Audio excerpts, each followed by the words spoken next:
टेंडरवरून पार्थ पवार आणि भुजबळांमध्ये वादावादी झाल्याची सूत्रांची माहिती आहे। विशिष्ट व्यक्तीला टेंडर देण्यावरून वाद निर्माण झाल्याची माहिती मिळतेय।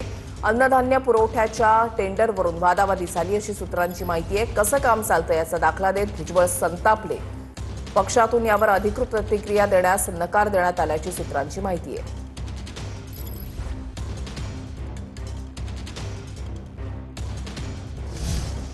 सुनील काळे आमचे प्रतिनिधी या संदर्भातली अधिक माहिती देतील। सुनील।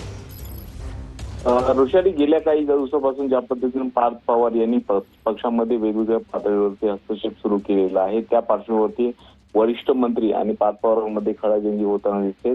त्यातच आता ज्या पद्धतीने भुजबळ यांच्या खात्याकडून एक टेंडर देण्यात आलेले आहे, त्या टेंडरवरून एका विशिष्ट व्यक्तीला ते टेंडर द्यावं अशा पद्धतीची मागणी पार्थ पवारांकडून करण्यात आली होती। पण ते टेंडर आहे ते टेंडर द्यायला नकार दिल्यामुळे कुठेतरी भुजबळ आणि पार्थ पवार यांच्यामध्ये नाराजी सूर आहे आणि त्यावरूनच शरद पवार आणि अजित पवार कशा पद्धतीने काम करायचं हे सुद्धा भुजबळांनी पार्थ पवार यांना सांगितलं आणि त्याबरोबरच ही खडाजंगी झाल्याची माहिती मिळते। आणि हे जे टेंडर आहे ते गेल्या काही दिवसापासून दिलं जाते, पण त्या व्यक्तीला टेंडर देण्याची कारणं सुद्धा भुजबळांनी सांगितली आणि त्यामुळे हा वाद झाल्याचं दिसून येत आहे। धन्यवाद सुनील दिलेल्या सविस्तर माहितीसाठी।